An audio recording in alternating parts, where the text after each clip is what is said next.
thank you so much for coming along today for our first Women in Media meeting of the session. It's also to celebrate International Women's Day, which is very exciting. That's taking place this week. So just thank you so much to our speakers, Becky White, MacLachlan and Jennifer Barrie, for agreeing to come along and have a chat with us today. And I'm going to hand you over now to the Women in Media students who will be hosting for the rest of the day. Alright, thank you so much. Yeah, so thank you everyone for coming. So we're just going to start with the three of you introducing yourself and telling us just a bit about what you do and how you got started in that particular industry. I'm Becky. I run Salad, and we're a PR and marketing agency based here in Glasgow. We work across food and drink, fashion, beauty, lifestyle industries, retail, and we work across really the full communications umbrella, which now includes your more traditional PR, press, influencer marketing, social media, content creation, brand partnerships, and strategy. I'm Emma. I work as a camera assistant in film and TV, mostly TV drama, and I'm freelance, so I go job to job, working on different things. I got into it through uni, I guess, and then just trying to get into the industry in general. Obviously, I didn't want to do camera, so just speaking to different people and making contacts. I'm Jen. I'm a production manager in film and TV. Again, similar to Emma, mostly TV, just because that seems to be mostly what's being made at the moment in Scotland. I got started more through kind of commercials and music videos. So I did a lot of sort of unscripted kind of content when I started, and then over time I ended up more working on scripted work, and so kind of made a transition, and then the progress. So yeah, now working as a production manager doing that. Thank you. Is there anything that you wish that you knew before going into your industries? I think I started so long ago. So I graduated way back in 2006, so probably before some of you were born. And I didn't really know anything about PR. I studied film and media studies at uni at Stirling, and that was a course that really was split between, we were just talking about before, it's really the only course you could do really production, hands-on production for TV and film, but also split across media industry as well. So learning about film, but also learning about the media industry and how it worked, gender representation, newspapers, music, everything really. And I really kind of fell in love with that, but we didn't do anything about PR or marketing on my course. But while I was at uni, I worked at Shoe, just as a sales assistant, and at the time they tended to recruit from within the stores, so they had people at their head office, which is in the glamorous Livingston in Dean's Industrial Estate. I was really lucky that just had a great manager who was really trying to sort of, I guess, support and encourage us in our careers, and she put me in touch with the marketing department, and they just so happened to be looking for a PR assistant, and I got the job without even knowing what PR stood for. It's public relations, just in case anyone's wondering. And I, again, because I didn't know anything, it was really actually brilliant, because I went in this kind of blank canvas, no expectations, and fell in love with this whole industry really. I had no idea that you could talk for a living, never mind that I could talk all day about shoes and get paid to do it. So it was brilliant, and I was just really lucky in the sense that I fell into it, but also was lucky enough to work from Scotland. And back then it's quite hard to get a job in fashion, marketing, communications up in Scotland just now, but back then really Shoe was the only company based up here that did that. So I got to work on national campaigns, lots of events in London, and really learn and get hands-on experience in a way that didn't mean I had to move to London, because I wouldn't have been able to afford to do that. So I guess a long tangent answered to say I didn't know anything. So yeah, I was really lucky that without those expectations it allowed me to fall in love with the experience. Thank you.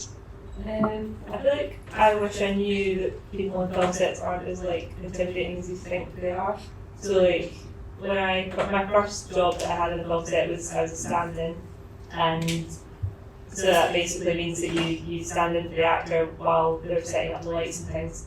And I knew I wanted to be in camera, but the camera guys seemed all cool and too intimidating to chat to, and I didn't really chat to them, but I know them now, and I know that they're lovely, sort of friendly, approachable people. So yeah, just trying not to be too overwhelmed by the scary film sets. Yeah, I think as well, like it's sort of similar to Emma, because when I was first starting out and like wanting to get into the industry, I was kind of between camera and production a little bit, and then there weren't really any women working in camera like when I started, so I just didn't think that that was really a space that was like available. But whereas there was like quite a lot of women working in production, so I was like, well, I'll just focus on that. And then, I mean, it is what I love doing, and I do really love it. But I think, like, if I could go back, if I knew that, I mean, now there's so many women that work in camera, particularly in Scotland and stuff as well. Like, I would say it's like in terms of technical departments, it's easily like the most mixed department that there is. So if I'd known that, like, I maybe would have like thought a bit differently, and even just like not even just like camera and production, but like the number of other like opportunities that are available. Like there's so many other roles that you don't kind of know about when you're studying, that once you're on like an actual set, then you realise like there's a lot of different roles that people make like full-time livings doing. So yeah, keeping an open mind is good, because there's lots of jobs and sets that you didn't even realise existed. So like if you are quite focused on one thing, you might miss like Well, branching off of the women in industry thing, how do you feel about the number of women in your industry, and is there anything you think could be done better to help young women enter into that industry? I guess we're in quite different industries in that respect, probably. In PR in particular and marketing, it is actually very female heavy. It's a lot of women work in PR and marketing, and especially in the industries that I work across. So I've been lucky to have a lot of incredible female mentors and people that have supported me throughout my career, and I've been lucky enough to be able to do the same with women coming through and starting their careers as well. But I do think in terms of, because I run my own business and I've been self-employed most of my career. I've been self-employed now for 18 years, so since I was 24. And so I don't really know any different because I started so early on. I didn't necessarily have that career progression within companies. So I don't have that experience to reflect on necessarily. I can only reflect on how I've tried to help others come through our businesses. But business leadership is definitely lacking, I think, in maybe female representation. And in terms of support for women coming through, especially younger women coming through. So it would be great to see more support around that. But I think in PR and marketing in particular, I am lucky that I am in an industry that has so many women. I think for camera, like there's not really an issue with like the amount of, there's probably 50-50 on female like trainees and male trainees. But I think what the issue is that when you go up the ranks, you start to see there's less and less women higher up the ranks, and I think it's mainly because the industry is so difficult with like balancing work and life. So like a lot of women kind of will like have a child and then they can't, like, because you don't get maternity pay or anything because you're freelance, it is hard to like have a child and go back to the industry, and once you've been out for a bit, it is harder to go back. So I think if there was more support for like job sharing or more help to get like mothers back into like the camera workforce would be better, because then you would see more women as like photographers and camera operators rather than just like trainees. Because a lot of the time they start to step up and then they go away and they're like, the industry is actually really hard and not like easy on people who want to like have a good life and work at the same time. So yeah, I think it's about pushing the balance of that would help women stay in the higher up roles. And that's kind of what I want to see when I get to that stage of life as well. yeah, I would say pretty much like the same thing as Emma, because it's similar in production. Like production is actually majoritively women, I would say. Like at least in my experiences, most production offices do tend to be either all female or definitely female heavy. There's definitely like been, I would say, changing that the last like couple of years. There's like more men that have been kind of like coming in and like getting into it, which is really good, because I would always prefer to have like a balance, you know, like it's nicer to have like a mix across the board. But because when you're on set it's very male overall, then it's quite nice when like the office is like a bit more female, just to balance out like how male the sets can be sometimes. but it's exactly the same thing where, you know, people come in, and I don't think, you know, once you're kind of initially got your foot in the door and you've maybe done like your first few jobs, then usually like it's not that hard to stay in the industry, but it's at the point that people meet partners, want to have kids, that then the hours that you work specifically in like high-end TV or like film and scripted drama, because you're doing like a 12 to 14 hour day every day, that just doesn't work with like school drop-offs or any like kind of childcare basically. So it is really, really hard for anyone with kids, and I would say just like the vast majority of women in the industry that do have kids essentially have to somewhat leave the industry, or for example, when me and Emma were here the other last month, and we kind of did like the HGTV kind of showcase, all women that arranged that event, they're like all working mothers kind of thing, and they work a job share and do sort of part-time to kind of balance that, so they've kind of gone more into like the training side of things. So there are roles there for working mums, but you will just often find it's very, very hard for them to like work actively in the industry. And I think the thing that's like, at least for me, that I find a bit frustrating when you see it is it is always the mums. And like I was joking with a few of my crew on my last job, because they were like new dads, and they were kind of saying like, well, I'm working, so you know my partner's at home with the kid, and I was like, why don't we just flip it? You stay at home with the kids, and then she can come do this job instead.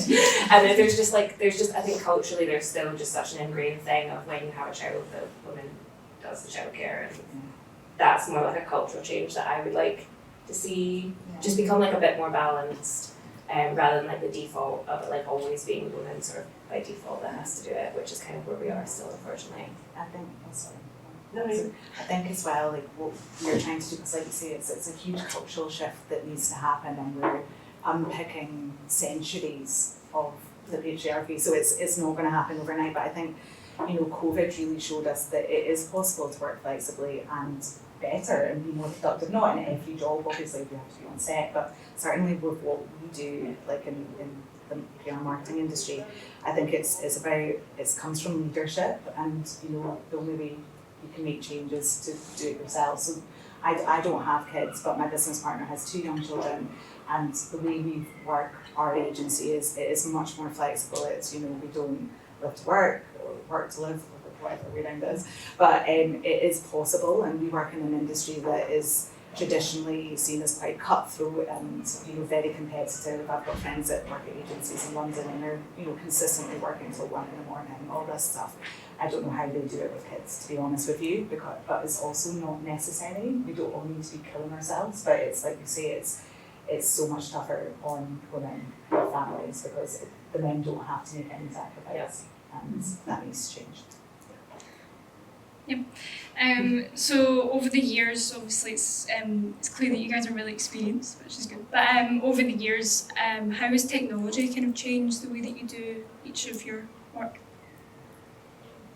It's changed it completely. I guess one thing I wish I'd known, that's the first question, is I wish I'd realised how easy my job was when I started out. It was so easy comparatively, because there was no social media, there were no influencers, their online media was barely a thing. ASOS launched the year I started at SHU, and it was still as seen on screen, and like if you guys looked at it in that form, you would just, it's laughable, but we all thought it was incredible.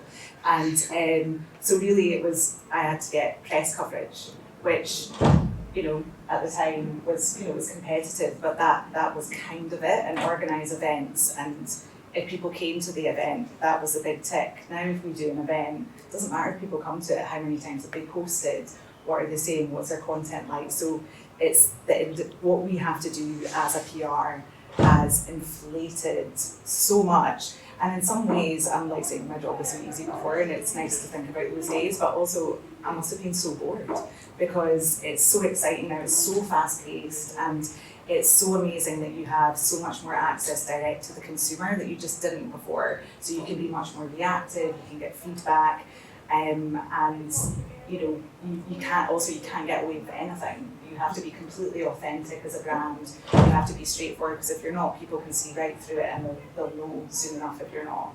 So I think technology, just social media in particular, influencers, and just and AI is already significantly changing how we work. So yeah, astronomically, completely changed what we do. I think like I've been doing it for about 7 years, and that's actually not like that long a time in like technology change. I don't think. Like I did have quite a big technological change because I started at like River City, which was quite behind like other programs and what kind of equipment they use. So I went from that to like jumping onto productions that we use in more like wireless equipment and things. So yeah, I had a bit more of a shift than other people might. But yeah, the whole AI thing is also like I think it's scary for our jobs because like if they're going to make programs through AI, then that will cut down on jobs. Or like even they're talking about using AI for the background actors, and that does cut down on, that will affect like lots of departments where it'll affect like costume, makeup, it'll affect us because sometimes you get a third camera out to get like reactions from the background actors and things. They would get a third camera to like pick off bits, so that's like 3 people hired to like take care of that camera. So yeah, so that kind of technological change wouldn't be so good, but hopefully they will keep towards like using authentic people. I don't know if people will want to watch like a whole program that was produced in AI. They just don't know. Yeah, I think that's such a big change that it's really hard to predict how it's gonna affect everything. Like, I think because I work on the production side and I sort of bridge the gap between like the channels, you know, so if it's like a Netflix show or something like that, I'll be in communication with them directly, and then also with like all of the crew and cast and everyone that's involved in like being there. And I'm just so aware of how much all those companies are constantly trying to cut costs in any way they can and like make things faster, make things cheaper, and it's just that type of thing where like I think you know in the next 10 years we're just going to see really, really huge changes to the industry. There's definitely, sadly, I think going to be a lot fewer jobs going, which is probably not the best news for people who are going to be graduating, but I do just think it's really going to change it. So it's kind of like what we were saying before, is almost like having an open mind, because with that there's going to definitely be new job roles coming out that haven't existed before. So I think, you know, trying to be as engaged with like what's going on with AI is definitely going to help. In terms of like technology, since I started sort of changing, I guess it's a slightly tricky one because I started doing sort of like commercials and sort of other content. I think when sort of climate change became like a much bigger conversation, that was always sort of like a part of the industry that was kind of being discussed, and so we used to always be really conscious of like trying to, you know, not just like be printing everything out all the time and trying to like go paperless on productions. And there was like a real push when I was sort of earlier starting out into kind of making things much more digital and like working in a bit more sort of environmentally friendly sort of way. And then weirdly when I moved over to scripted, I found that although there's no reason why you can't do most things paperless, people are really, really ingrained in like quite old-fashioned ways of working, I would say, throughout. And so no matter, there's so many different softwares, and like pretty much every job, like camera notes and stuff that you do, like those all used to be pieces of paper that we would get like handed in like at the end of every night onto like the production track and stuff like that, and then you'd be like scanning them off and sending them to the editors. And you know, now those things happen like without like production's involvement because it's all just digital, but you will still occasionally like work with someone who's been in the industry for a long time and is quite old school and like almost like wants it done on paper, and that's just like always like a really strange thing I think to come up against, because we will just find people that like don't want to embrace technology change, which is paper not notes were a big plus for us though, because like I remember as a trainee I had to do paper notes, and it's basically writing down like every shot you've done that day and all the filters and lenses and exactly what you use for everything. And if you made a mistake, you'd have to like rip it up and start again, and it was so time consuming. But now it's like it's on an app and you just pop it in. If you make a mistake, you just change it and then send it away at the end of the day to all the people that need it, and you're not like handing out like loads of bits of paper to different people. And the amount of times you would get handed them and it'd be raining all day, and it'd be like, Yeah, like the ink had started like running on them and stuff as well. So you're like, okay. So yeah, but I think like across the board, like it's always good to like just try and embrace technology. Yeah. So. How important has networking been for all of you in your industry? Really important. I think maybe not thinking of it necessarily in the sense of the traditional networking of going to an event and here's my card, shaking hands. Because I mean, I've always found that a bit cringe and awkward. I've never really got that much out of that unless it's been something maybe more specific, say like an event like this where you're all here for a reason and everyone's interested in what you're there for. But networking in, I guess, a more wider sense in terms of building your communities and putting yourself out there and talking to people and asking questions, asking for support, getting in touch with someone to ask for a coffee, to ask them about their career or how they got started, putting yourself forward for opportunities. Also, it's so different not to like bang on again and like back in my day there was no technology, but like there was no like LinkedIn didn't exist yet, there wasn't Instagram, there wasn't, or, do you know what I mean, there wasn't TikTok, there wasn't anything like that. So it was much harder to find people in your career. You really had to like properly be a real creep and stalk and find them. So unless you were like a proper detective, it was, or knew somebody, unless you're like a parent that knew someone or someone, it was more difficult to get into an industry. Whereas now there is that luxury that if you're brave enough to put yourself out there, which I would encourage everyone to do. The worst thing if you put yourself out there is someone will ignore you. That's literally the worst that will happen. And if they are rude to you or a dick, then that's on them, that's not on you. So put yourselves out there because you've got this access to this world of contacts that you never know what will happen. You might email or contact someone at the right time and they're like, oh my god, we're looking for a new intern. Or actually we've got a job opening, or that sounds amazing, would you like to take part in this event? Like even today, like if we had known each other through, and say I was a journalist and I was a PR, like that's how I'm here today.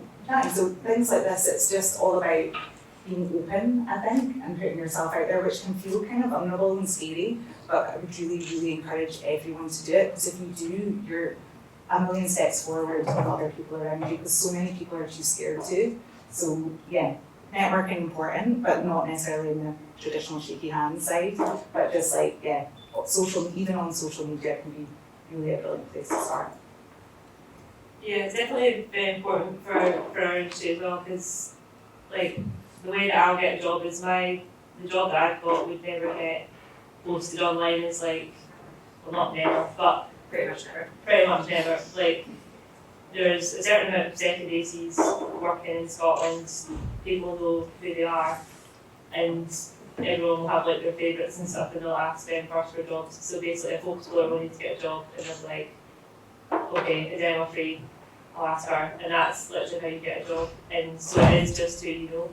And yeah, the way that we do that is just you get a job as a trainee, you try and do a good job and show that you're willing to work hard and turn up and like be keen and just be nice as well. And then you get your next job off of that, and then your next one, and you work your way up to the different levels and stuff. But it is about making relationships and people knowing who you are, and sometimes reminding people that you exist as well is a good one, especially for trainees with me, because sometimes I'll work with someone and I'll be like, they're brilliant, and then I'll go live my life for like 3 months, and like people get busy and forget and things, and then that person will message me and be like, oh, I'm free by the way, and I might have a job coming up in like a month or two, and I'll be like, oh yeah, I'll need to get in. So it's just like getting these networks and contacts, but also nurturing them as well, and making sure that you're not ignoring them and just like letting them happen. So obviously you don't want to annoy people and like them like every 2 weeks or that, but yeah, just trying to make sure that you're keeping your network nice and healthy.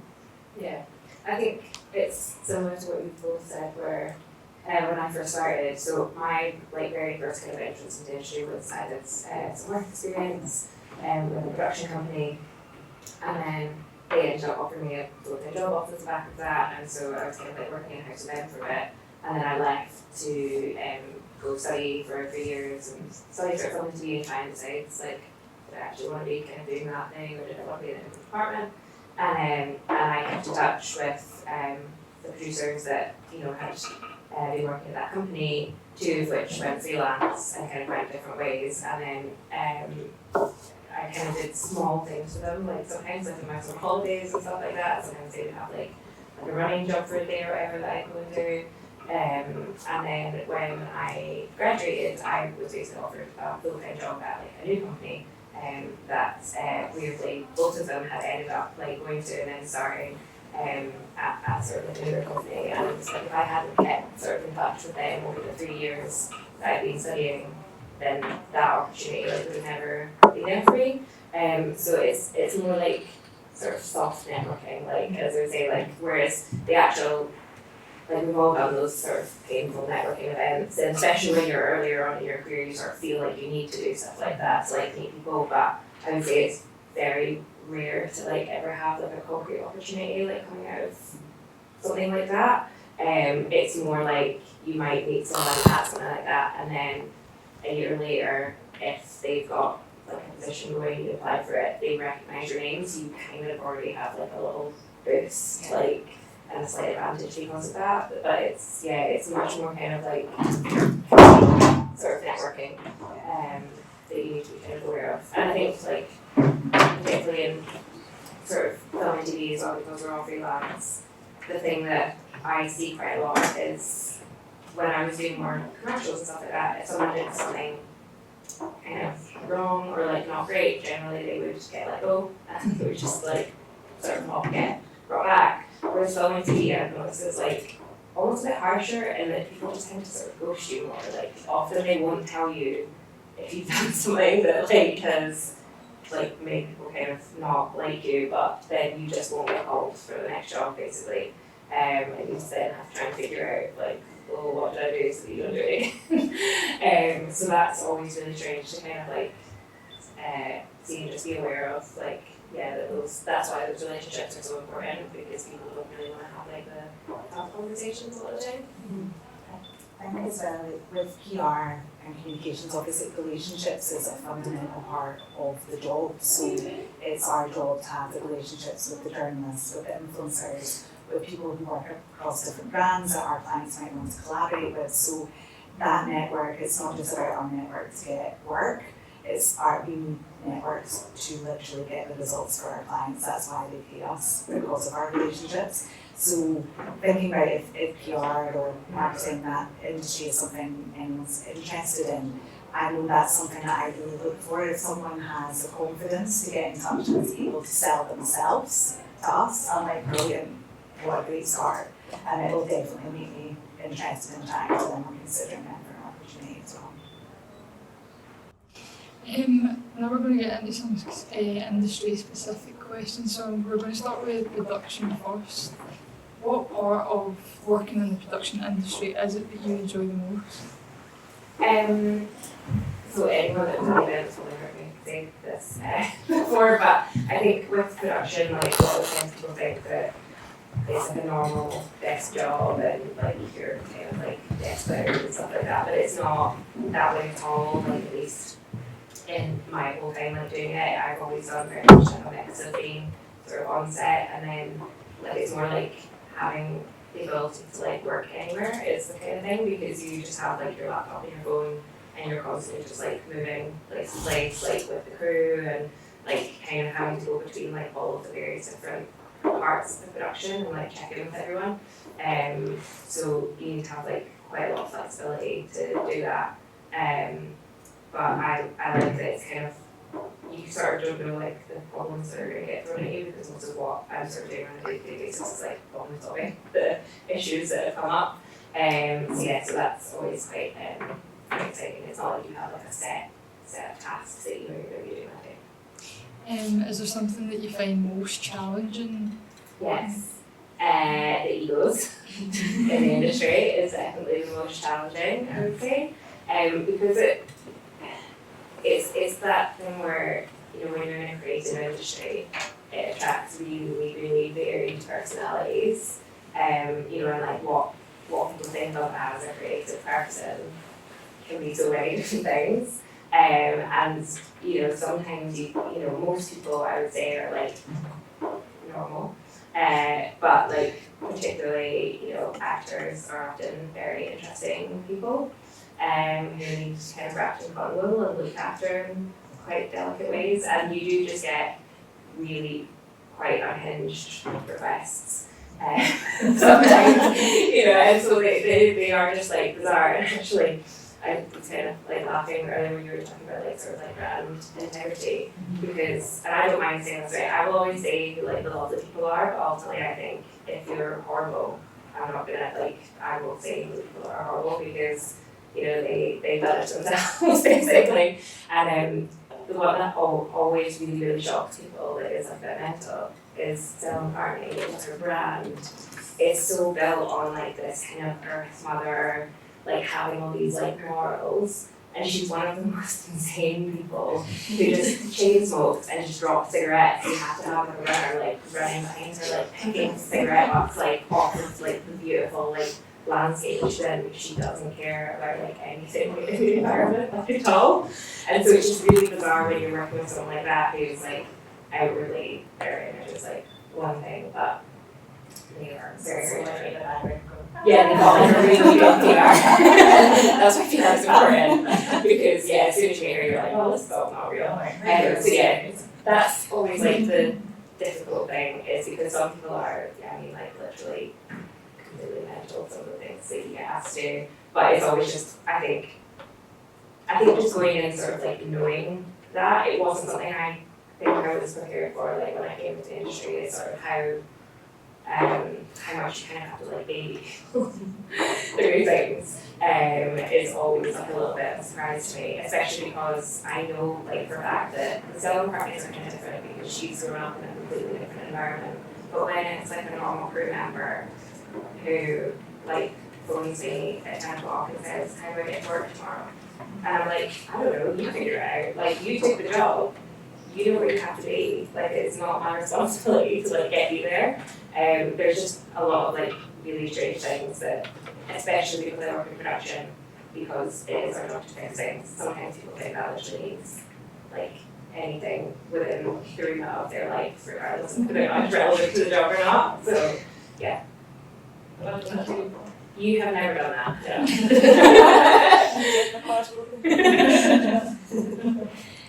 So we'll move on to get more camera specific. So one of the questions was with changing technology, that's fine. But one of them was what skills do you think are the most important for people to have going into? Well, I think like a lot of people think that we want trainees to like know all the equipment and know everything, but like we don't really.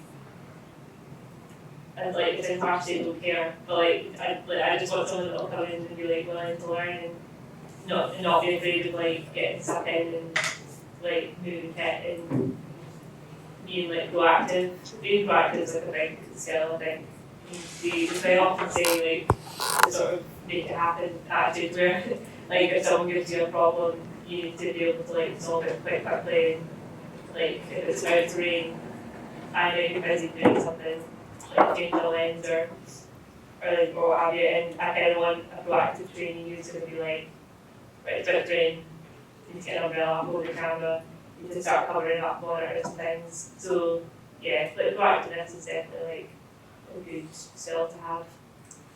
I think any other skills.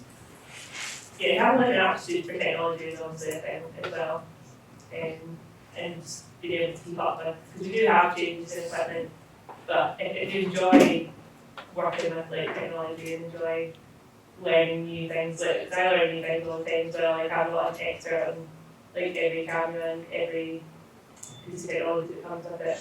So like I like getting like a new piece of equipment, like a new gimbal and playing around with it. So having like an aptitude to like understand those things and an aptitude for problem solving as well is a big one, because you might have a DOP that's showing at you that we need to go now, but the camera's like not working and it's one cable's been swapped with another, and you might not realise you need to be able to like look at it and quickly go, okay, this needs fixed. So yeah, fast problem solving is a good one as well.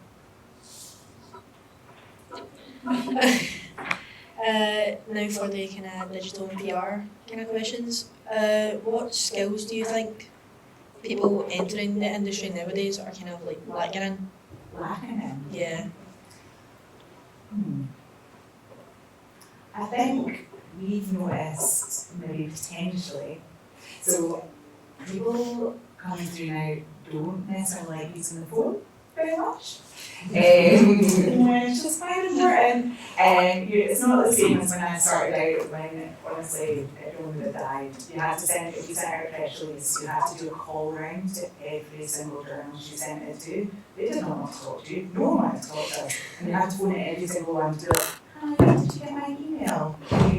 Awful. So we don't make anyone do that, but we do need people in the team, like same as what Emma's saying, that proactiveness is just so important. That can-do attitude, that wanting to muck in, like get involved, come to solutions. We're not looking for people that know it all, because when you're coming into a junior position, it's a learning experience. You're starting out, you're there to absorb and get to know the industry and get to know how to do the job, so you can then go and begin teaching other people as you progress within your career. But it is really important that you get those starter block, that, you know, those foundations right. But we're here to teach them. But if we don't come with that kind of solution-driven attitude, you know, you want to come, if you're not going to understand how to do everything, but if you have a question, having a think first of, right, I've got a couple of ideas how I think, I'm not entirely sure, I need a bit of guidance and support to move to the next step, but here's what I think I would do, and then you can help and mentor and support you to get it right. But there's nothing worse when it's just that, like, oh, what's the address for this? And I'm like, I don't know what you Google it. Like, if there is such a thing as a stupid question, because you have Google, but where if you can be solution driven and just, again, that can-do attitude of being willing to pick up the phone, willing to put yourself out there, it really goes a long way. And again, in the same way that if you put yourself out there, you're steps and steps ahead of a lot of people. Just that attitude will put you miles ahead, because you don't see it as much coming through. So yeah, just that ability to put yourself out there and be able to pick up the phone is really. Thank you. And finally, what are the differences in creating like social media content for brands versus yourself? I think there's a lot of similarities, but what we see as well, there's a lot of people that are incredible at making content for themselves, because it's your own little piece of the internet. It's about you, it's your own taste, it's you know your audience, it's your personality. But when you're creating content for a brand, it's not about you.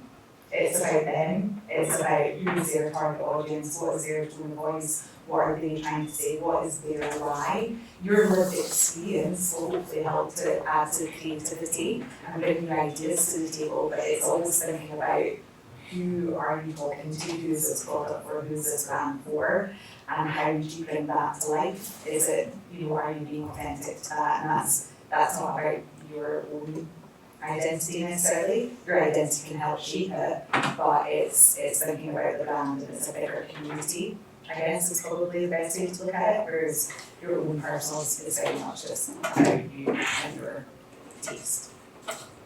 Thank you.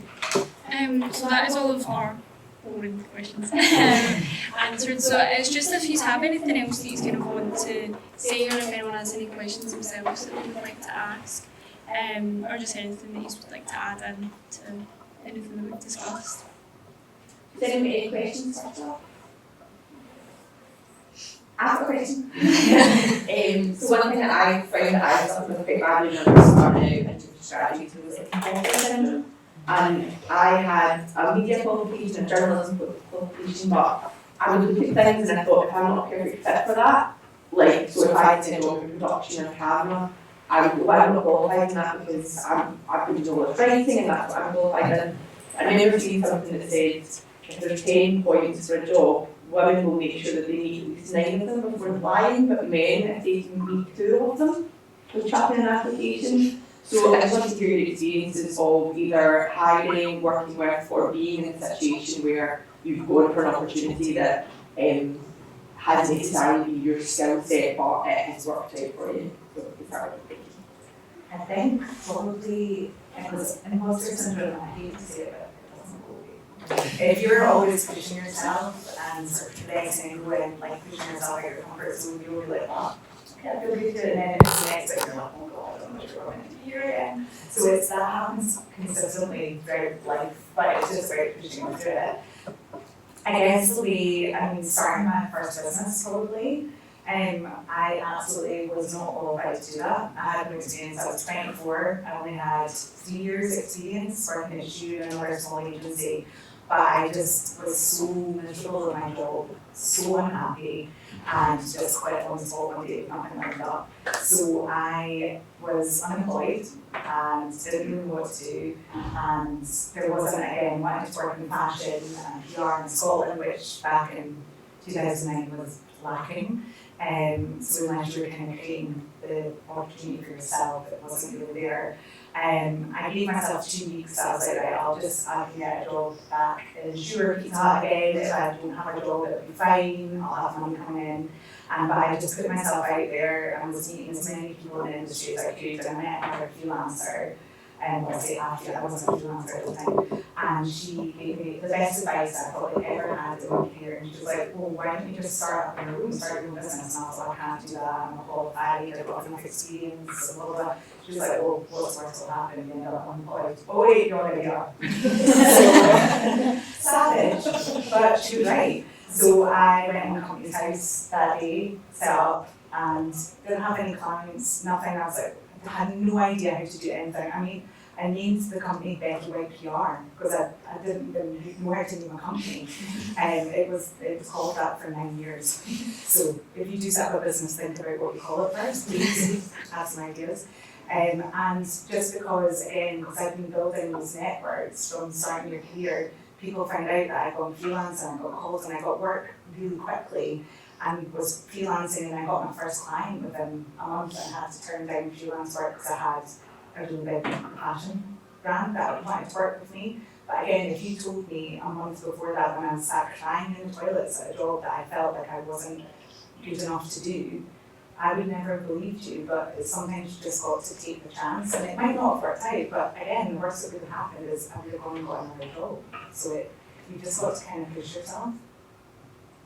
I think for me, when I first started, it was like I didn't know anything about cameras, and an opportunity came up where my friend was a camera trainee and she needed someone to cover her for 3 days, and I just made that known to her that I wanted to be in camera. I think if I'd been too scared to like even go in with like no skills in the department or anything. Like if I'd felt like I needed to like build that up, I wouldn't have taken that opportunity and I wouldn't have gotten my first job as a camera trainee. And then from there I've gotten job and job. So like not being too scared to like put yourself out there. And I did a course last year as well, which is for like Steadicam, which is like you see people wearing them, they're like the big camera gimbals that people walk around with.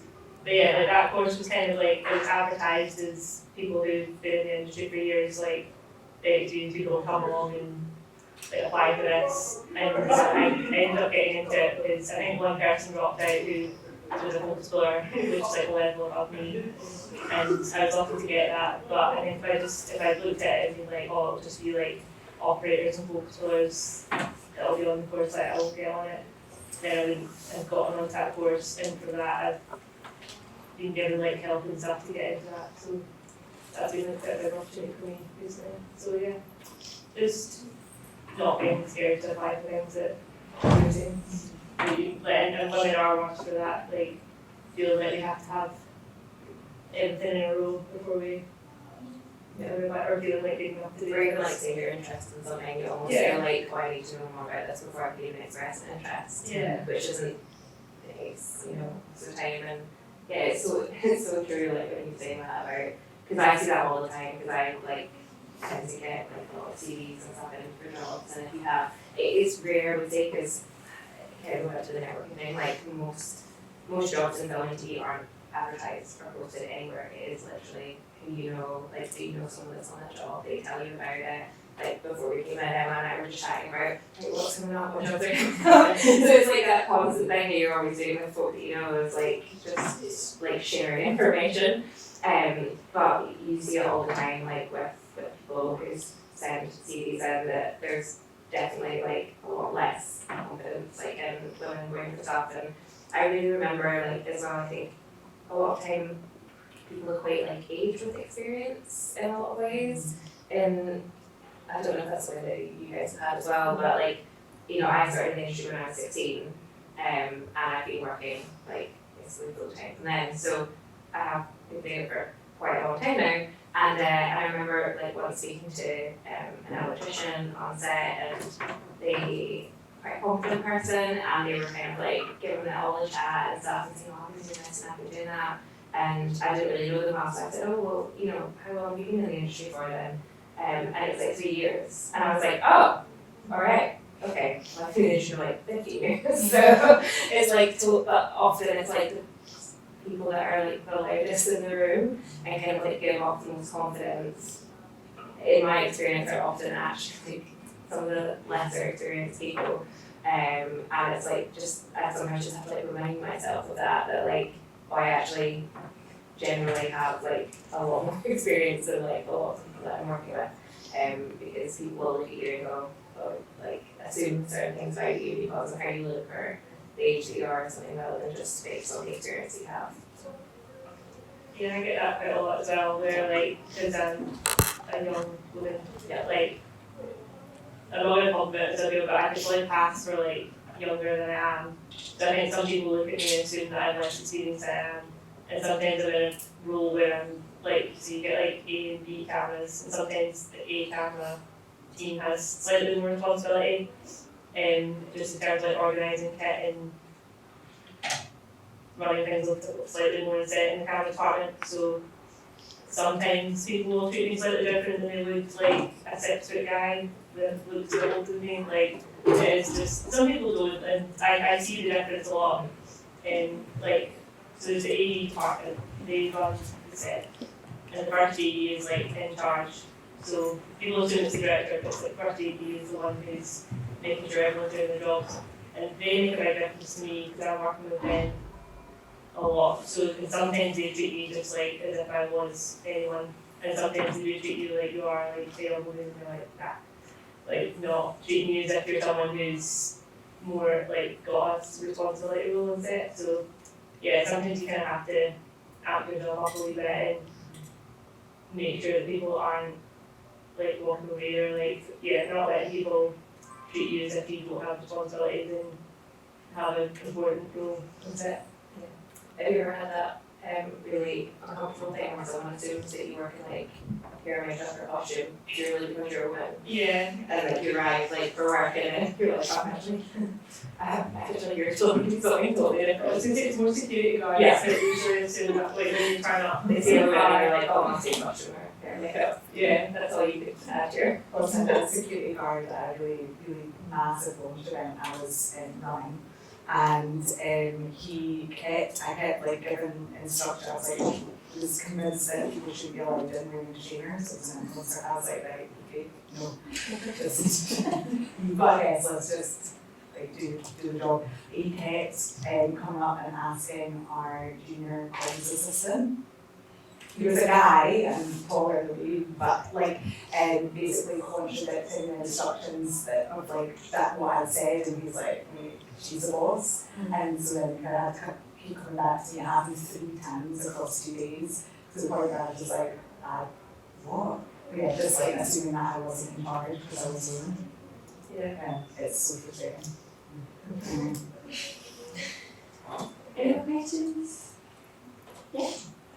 Building on what you guys just said there, I was just wondering if you guys have any experience in any very targeted misogyny in your kind of workplaces, and even across your kind of 4 years, like what are your kind of experiences of that? I feel overwhelmed to say yes. And yeah, I can think like I don't have an example that jumps in my head straight away because it really, I don't know how to not swear here, really annoying me anyway. So, but there was a day where we'd done one setup, we shot something, we were moving on to another setup, and one of my friends is like a grip, which I don't know if anyone knows what a grip is, but that's basically, they do like the dollies and the tripods, and they basically take care of everything the camera goes on. So my friend who was the director was doing the dolly, and he was like, oh, jump on the dolly, like, have a go with the camera. I was okay, so I jumped on the dolly, he was moving it across the set, and then we had this group of sparks. Basically, this was a really busy time in Scotland, where there was a lot of people who talked England, so these like North England guys, I didn't know them very well, but no one liked these like sparks basically. They were quite misogynistic and quite loud and annoying on set, and this guy was like, oh, well, why are you on the dolly? And I'm like, oh, I'm practicing camera operating, so I want to do camera operating. He's like, you do camera operator.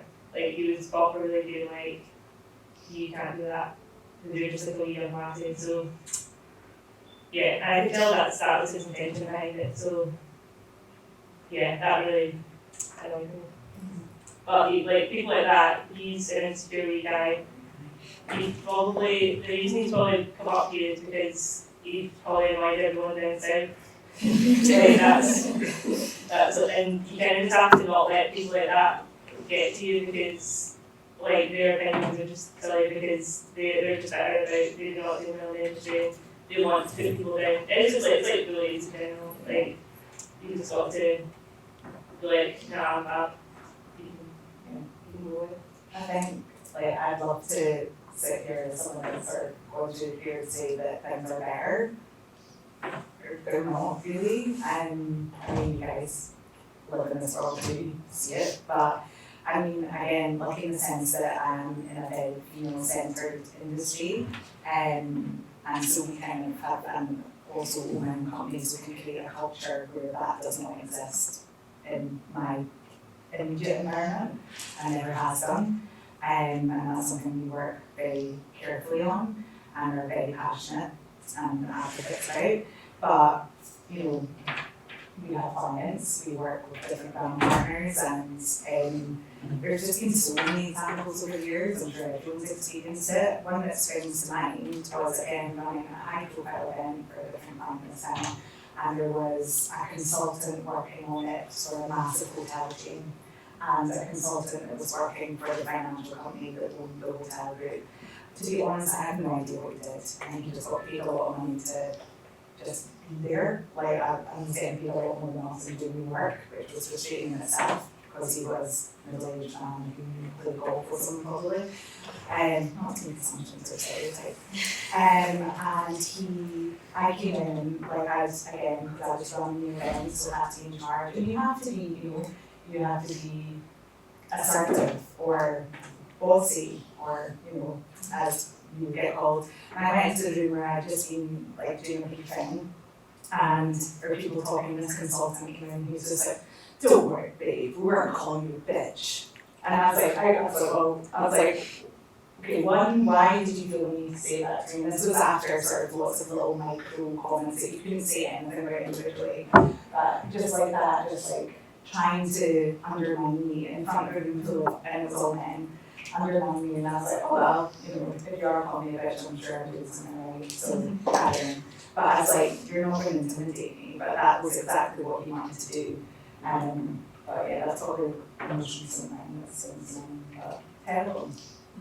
Yeah, it's kind of like you're saying that you'd love to say like, oh, it's so much better. But I think there's still, like, you just still see things constantly where you're like, ooh, this should not be happening. And, even the thing that it's not so much like misogyny or directly.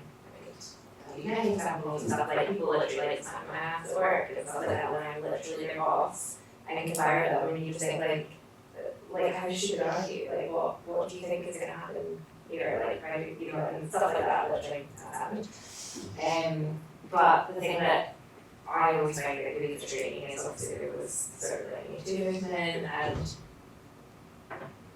that kind of hasn't really gone anywhere. It was very much like a moment. I feel like we're in the movement, and I don't think it's really pushed things forward, and especially like where I kind of work in production, and there, you're often party to information that maybe like everyone doesn't know, that you might sometimes like be aware of certain things, and the amount of people that you work with that like unfortunately there's quite a lot of like predatory people And it kind of just, again, has to be like this sort of like sort of thing of like, essentially there's like quite a small list, thankfully, but there's like a small number of people who I just would not hire because they have raped, sexually assaulted, attacked people that I know.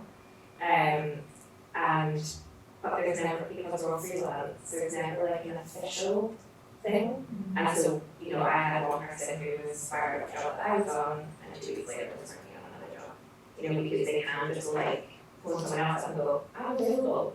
You know, and I've received those calls sometimes where I've had that person who I know has just been fired from another job for doing something, and I get a phone call from them going, I'm available. And I'm like, I know you are. Okay, bye. You know, and it's like those things are really tricky because like, there's not, like, I don't have like a suggestion of like how we fix that. I think it's just unfortunate the nature of being in a very freelance industry.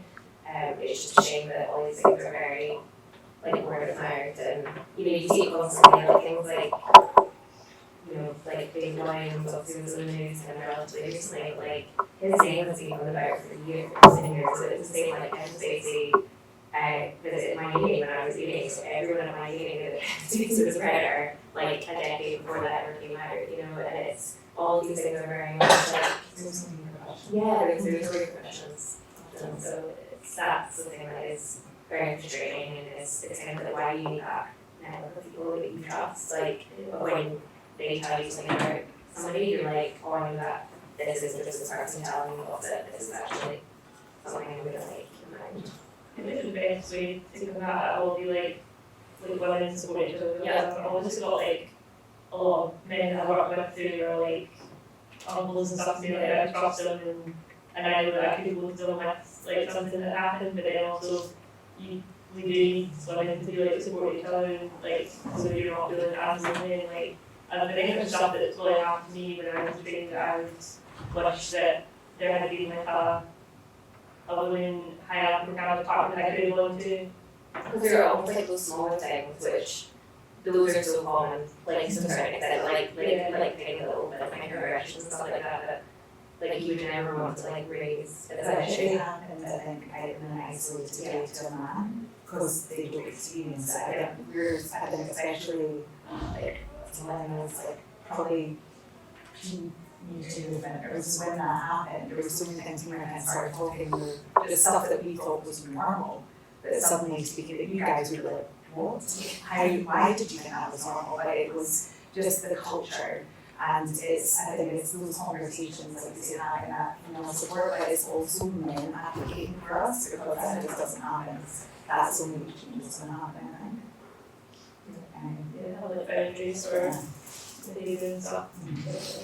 I always think that's like one of the best things you can ever have is like when a guy comes to you and says, I've seen this thing, it's really uncomfortable, like, or because again, someone that Emma and I have like worked with in camera, because he's a man, another man said like assumed that he could have like this kind of like locker room banner chat with him, but it was literally about like one of his closest friends, and he was constantly like making remarks like about the girls and just sort of like awful things, and thankfully because it's at him, then I mean unfortunately don't think it really got like properly shut down, but it's again just like someone that I wouldn't be like jumping at to like work with again because I really like her. Actually they would never say comments at me, but they would like say them to like all the guys and stuff, and equally think that would be helpful too. You hope that these people will get sort of petered out eventually.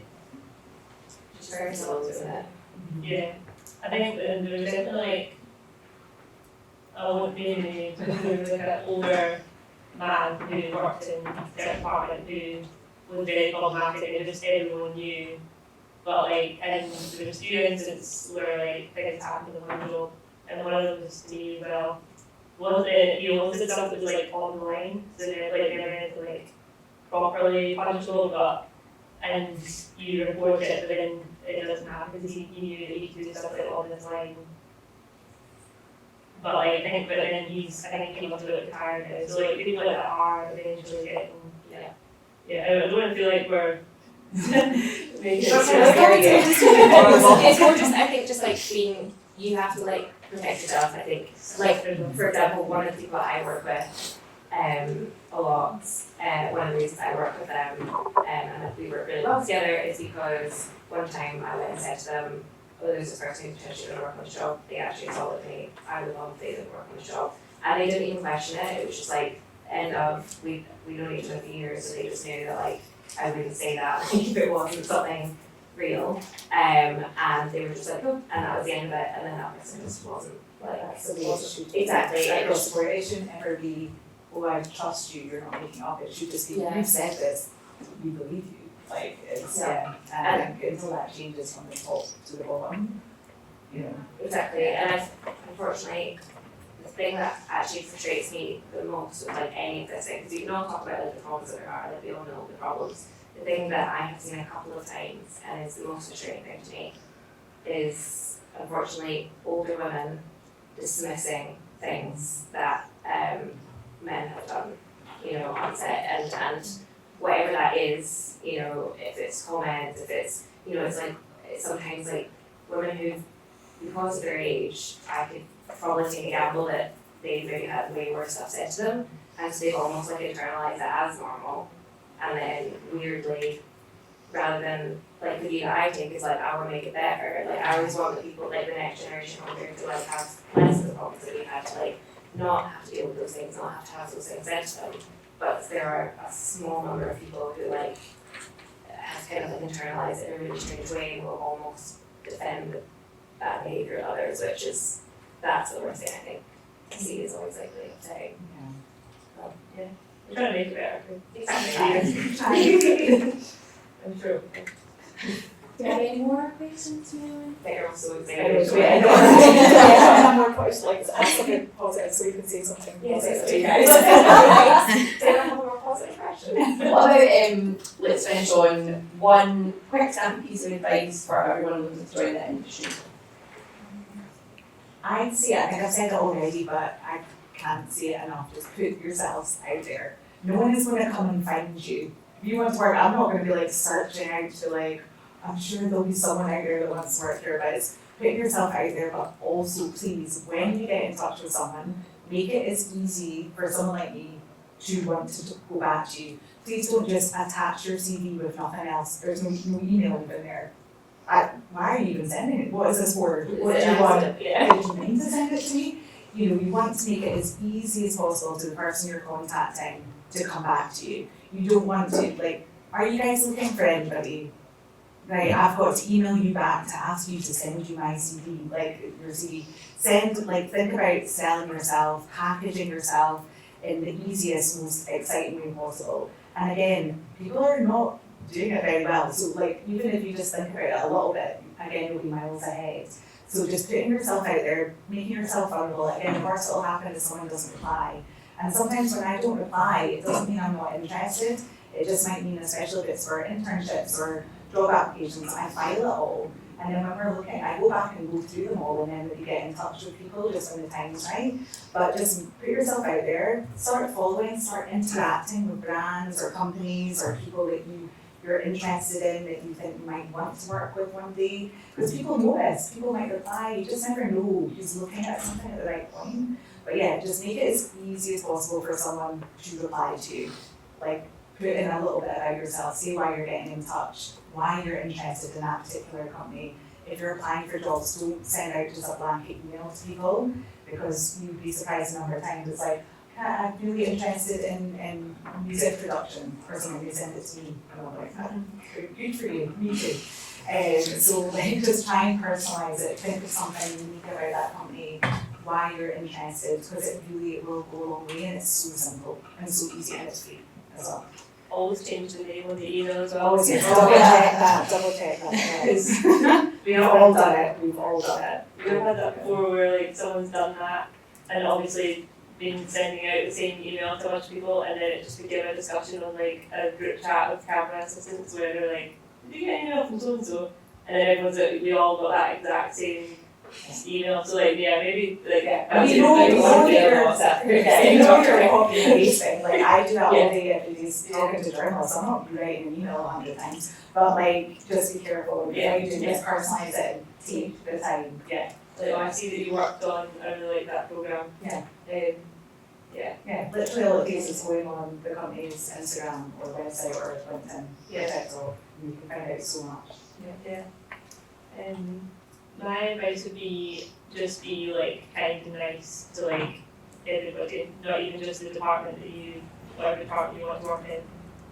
If you want to work on like film TV, it's like you just don't know who's gonna speak nicely about you to someone, or like there was a job I got once because I know that the canteen spoke to the Fox guys and they were like, what's she like? You just talk to her. And they were like, oh, she's great. So like, that I could easily just gone a whole job and not spoken to the Fox people, because like our jobs do profs, but when you're a camera trainee you don't need to speak to them, but like I just made friends with them and then so just being nice. That is so. I think that's like such a good one though, because the thing that is always like you never know who knows who. Like our industry is quite small specifically. Like it'll be the same for you where you kind of cross in and out of people's lives. Like Emma and I first worked together in like 2019, and then we didn't work together again until last year. So like we knew each other, but like not particularly well. But you just never kind of know like how you would pass your connect like crisscross or someone, and like I see it all the time where there's also quite a lot of relationships and parent-children, siblings, like all kinds of different like people in our industry.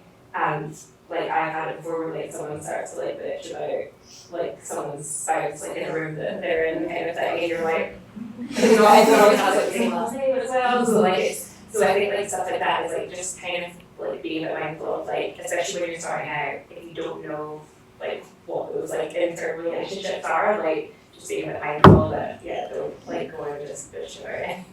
And it works both ways, like it's not just like you guys starting out in your career that should be nice to everyone, you should know that too. And like, because again, you don't know, I had a really big pitch last week for a massive global brand, but massive, that the reason we got in there, we were up against two massive agencies, we're really small, was because a girl interned with us, now works there, and she got us work for it. So, she's still an intern starting out in career, but because she had a good experience with us and enjoyed her time with us, and we took care of her and mentored and, were kind, she put something our way as well that was an incredible opportunity. So, you just, again, like you say, you just never know. It should be nice to people who are going to get something out of it, but it's about building those relationships. So, again, I guess it all comes back to network in the end. Like being nice, like when you're a camera trainee, being nice to the production trainee, because that production trainee might one day be a producer that's going to give you a job when you're a producer. So like, not being an artist. We always say, like, in Salver, like, when we're, I guess, lawyers, we're like, just be a sound guy. Like, just go get it, basically. That's how people look on. We should, that's not the advice. Fabulous. Well, thank you so much, Emma and Becky, for coming along. Thank you all for coming. I hope you got loads out of it. I think we've touched on a lot of really important subjects for women working in the media. Thank you so much. And if we could give a round of applause for our